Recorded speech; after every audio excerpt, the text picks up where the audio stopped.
My name is Anna Grijalva. I'm 32 years old, and the most expensive lesson I ever learned cost me $6,200 and 4 years of my life. I work HVAC service calls, which means attics in August, rooftops in January, emergency breakdowns at 2 a.m., and crawling through spaces most people wouldn't stick a hand into. It isn't glamorous, but it paid for the ring. My boyfriend, Nathan Mercer, worked pharmaceutical sales, conferences, client dinners, networking events, expensive shoes and conversations with doctors that somehow turned into bonuses. The ring cost me $6,200. 4 months of pretending instant noodles counted as meal prep. 4 months of skipping girls' nights, overtime shifts, and convincing myself exhaustion was temporary because I was building a future. When I proposed last April, Nathan cried. Actual tears. He held his hand out under the restaurant lights while people clapped. He kissed me and whispered, "You really want forever with me?" I thought I already had it. He posted the ring everywhere afterward. New profile picture. Stories. Close-up photos with captions about finding his person. 400 comments. Maybe that's why I noticed so quickly when it disappeared. First excuse? I forgot it in the bathroom. Second? Didn't want to lose it at the gym. Third time? I stopped asking. I started watching. For 2 weeks, I noticed the pattern. Ring off before work, ring on after work. Every day. Like brushing teeth. Like muscle memory. One Tuesday morning, I finally asked. Nathan stood in front of the mirror, fixing his tie while scrolling emails. "Hey," I said carefully. "I've noticed you don't wear your ring to work anymore." He barely looked up. "Oh yeah, stopped doing that a while ago." "A while ago?" He shrugged. "Women respond differently when they think you're single." I laughed once because I genuinely thought he was joking. He wasn't. "Clients are friendlier," he continued. "People open up more. More callbacks. Better networking. It's just strategy, babe." Strategy. That word sat in my chest wrong. "You take off your engagement ring so people think you're available?" He rolled his eyes. "Don't make it weird." I stared at him. He kept adjusting his cufflinks. Like we were discussing coffee brands. I said quietly, "Interesting strategy. Please don't start. Not starting anything." He kissed my cheek, left for work, and the ring stayed behind. Sitting on the bathroom counter beside moisturizer and cologne, I picked it up. White gold. Princess cut. $6,200 suddenly looked very small sitting beside toothpaste. That day I replaced a dead compressor unit while thinking about one thing for 9 straight hours. He didn't accidentally forget. He deliberately chose. Every morning. Again and again. He decided appearing single helped him more than appearing committed. And he never thought I deserved that conversation. That night, I opened my nightstand drawer, took off my ring, placed it inside. Didn't say anything. Nathan didn't notice for 6 days. 6. On the 7th day, we were making pasta. He reached for my hand while grabbing salt. Stopped moving. "Wait." His eyes dropped. "Where's your ring?" I kept stirring sauce. "Oh, I stopped wearing it." His face tightened. "What?" I finally looked at him. People treat me better when they think I'm single. Silence. Pasta water bubbled behind us. "That's not funny," he said. "I wasn't joking." "You're seriously doing this?" "You taught me the strategy." His jaw flexed. "That's different." "How?" "Because mine was work. And mine isn't." He dropped the spoon. "Anna, this is petty." I turned the stove off, looked directly at him. "So, let me understand this correctly. You remove your ring every day so strangers think you're available, and that's professional. I remove mine, and suddenly I'm childish? You know what I mean." "No, I actually don't." He crossed his arms. "You're making this into something bigger." I nodded slowly. "Maybe because it already is." He stared at me, then said quietly, "You're overreacting." I wanted to scream. Instead, I said the thing that had been bouncing around my head for 2 weeks. You hid it from me. His expression changed slightly. Only slightly. I didn't hide anything. You wore it at home. Took it off outside. That's hiding. He grabbed his plate, walked away, didn't eat dinner. I ate both portions, because heartbreak doesn't mean wasting good pasta. That night, I lay awake, noticing things I hadn't wanted to notice before. His phone suddenly lived face down. More client dinners. More late nights. More forgot to mention. And for the first time since getting engaged, I stopped wondering why he removed the ring. I started wondering who benefited when he did. The next morning, Nathan acted like nothing happened. Not, let's talk.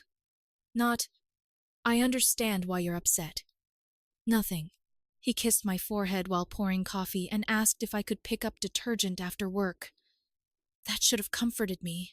Instead, it scared me, because pretending problems don't exist had become his favorite survival strategy. 3 days later, he called his mother. I didn't know that at first. I found out when he handed me my phone while standing in the kitchen doorway. Mom wants to talk to you. Not my mom. Not she wants us to talk. Just handle this, I answered. Sweetheart, his mother said immediately, voice dripping with concern that somehow felt rehearsed. Nathan told me you two are fighting about jewelry. Not fighting, I said. I'm following his lead. A pause. Well, you know how professional environments work for men like him. Networking matters. I agree. Then why are you punishing him? I'm not. I'm applying the same rules. That's different. I leaned against the counter. How? He works with people. Appearances matter. I almost laughed. So equality only works when it benefits Nathan? Silence. Then, you're being difficult, Anna. No, I said quietly. I'm being consistent. When I handed the phone back, Nathan already looked irritated. Was that necessary? Was involving your mother necessary? He walked away. Again, that was becoming a theme. 4 days later, I came home from replacing a rooftop unit in 90-degree weather and found Nathan sitting at the kitchen island. Laptop open, coffee beside him, ring back on his finger. Very visible, almost aggressively visible. He kept touching his face with his left hand, adjusted his sleeve with his left hand, picked up his glass with his left hand. I noticed, said nothing. Finally he broke. I started wearing it to work again. I dropped my tool bag. Okay. He blinked. Okay? Yeah. He stared, then smiled slightly. So you can put yours back on too. I shook my head. I'm good. His smile disappeared. What do you mean, good? I opened the fridge, grabbed water. I've been thinking. About? You removed your ring because looking single benefited you, he exhaled dramatically. Anna. No, listen. I set the bottle down. I've been asking myself why appearing available improved your life enough that you kept doing it every day. You're overthinking. Maybe. Then I looked at him. But here's what I know. His shoulders tightened. Your phone suddenly lives face down. That means nothing. You started putting it on silent. I'm busy. You had 2 client dinners you mentioned the day of. That's normal. And after your regional conference, you came home smelling like perfume. He froze. Not red. Not angry. White. The kind of pale people go when their brain suddenly has too many calculations. That was from coworkers hugging goodbye. Must have been close hugs. His voice sharpened. Are you accusing me of something? I'm describing what I noticed. He pushed his chair back. You don't trust me. That one hurt. Because a month earlier, I trusted him completely. Almost. But then I remembered the bathroom counter. The missing ring. The casual way he called it strategy. He went into the bedroom. Door slammed. I slept on the couch. Not because he asked. Because I couldn't stand being beside him while wondering what else I'd missed. The next morning, Reset mode. Coffee. Smiles. Busy day? Like none of it happened. That afternoon changed everything. I was servicing an HVAC unit on top of a medical office building. After finishing paperwork, the office manager came over while I packed my tools. Nice woman. Mid-40s. Always offered coffee. She smiled. Oh, Nathan was at our holiday event recently. I looked up. Yeah? The pharmaceutical rep, right? Yeah, she nodded. He was there with a woman from work. Tall brunette. My stomach tightened. He seemed happy. I forced a smile. Oh? She laughed lightly. I honestly thought they were together until someone mentioned he was engaged. Everything inside me went quiet. Not loud. Quiet. The dangerous kind. I kept signing paperwork, kept smiling, kept acting normal. Then sat in my van afterward for 45 minutes. Nathan had told me about his team. His supervisor was a woman. Territory partner? Older guy. Married, boring, no tall brunette, no close coworker. Nothing. 2 nights later, he had another client dinner. I drove past. I told myself I wasn't spying. I was verifying. His car sat outside the restaurant. 20 minutes later, I saw them. Nathan. And her. Tall, dark hair.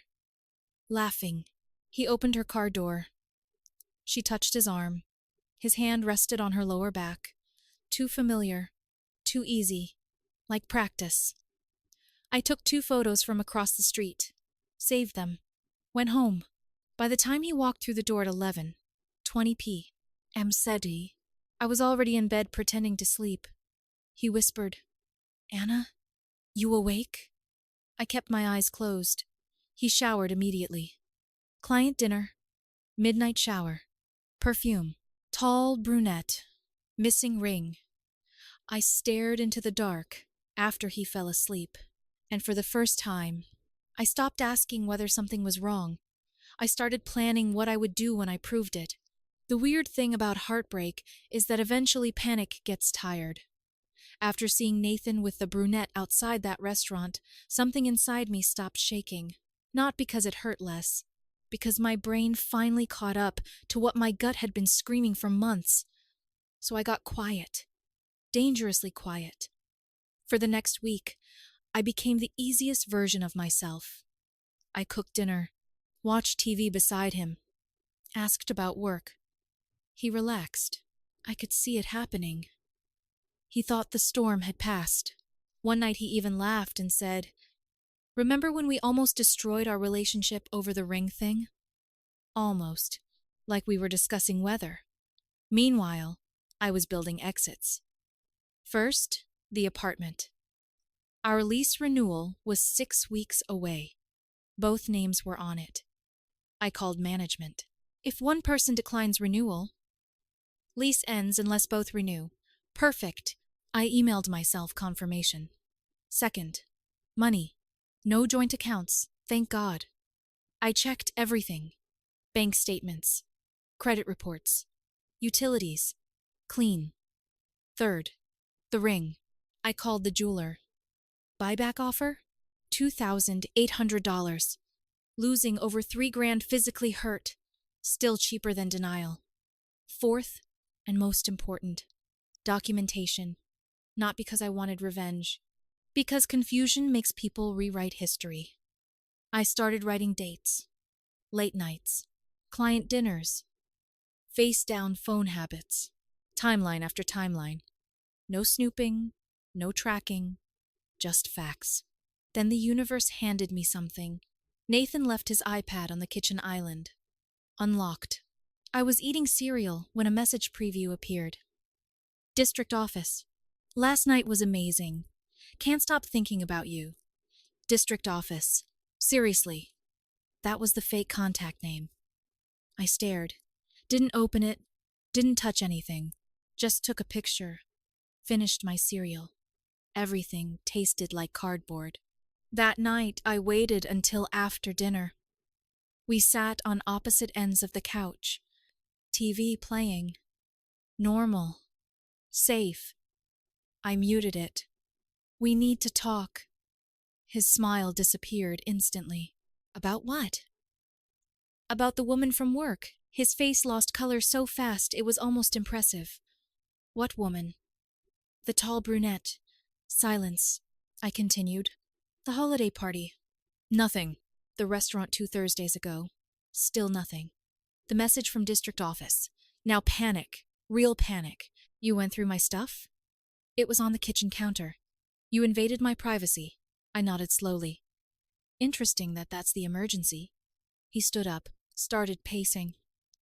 You're taking everything out of context. What context makes "last night was amazing" normal? His hands moved into his hair. Then came the line I think cheaters keep in emergency storage. You pushed me away. There it was. My fault. Of course. You became distant. After the ring thing? You changed. I stood.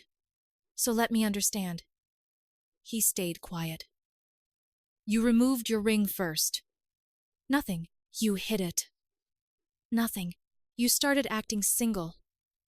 Nothing. You started seeing someone else. He looked down, then whispered, It wasn't physical. I laughed. Not because it was funny, because my nervous system gave up. You showered after midnight after client dinners. He wiped his eyes. We connected emotionally. Connected emotionally. What a pretty phrase for betrayal. I stayed calm, mostly because I'd already spent weeks grieving. This conversation was paperwork. I'm not renewing the lease. His head snapped up. What? I already notified management. You can't do that. I already did. He sat down slowly. Like gravity suddenly worked differently. Where am I supposed to go? I looked at him for a second. Really looked. The man who cried when I proposed. The man who called deception strategy. The man who blamed me for his choices. Then I answered. That stopped being my responsibility when you started building a backup relationship. His eyes moved to his hand, to the ring. My ring. The ring? He swallowed. You want it back? Maybe. You're serious? The condition was marriage. He pulled the ring off slowly, placed it on the coffee table. Neither of us touched it. I packed over the next week, one carload at a time. Every visit followed the same cycle, bargaining. Let's try counseling. Guilt. You'll regret leaving. Anger. You were never supportive enough. Tears. Please don't do this. The hardest moment came carrying books downstairs. For 30 seconds I pictured our future. Wedding plans, house hunting, kids, growing old. Then I remembered something painful. You can't mourn a future harder than you respect yourself. The last thing I collected was the ring. Bathroom counter. Exactly where this started. I picked it up, put it in my pocket, left my key behind, sold it 2 days later. $2,800. Expensive lesson. Cheap escape. Now I live in a tiny studio apartment. One couch, one TV. Kitchen barely qualifies as a kitchen. But nobody hides their ring here. Nobody flips their phone face down. Nobody showers after midnight, pretending perfume belongs to networking. The silence was hard at first, then peaceful. A week ago, I ran into that office manager again. She asked quietly, I hope I didn't create problems. I shook my head. You didn't create anything. I smiled a little. You just showed me what was already there. Now I'm 32, single, eating microwave burritos on secondhand furniture. My left hand still feels strange sometimes, but not because the ring is gone. Because I finally stopped carrying someone who stopped carrying us long before I noticed.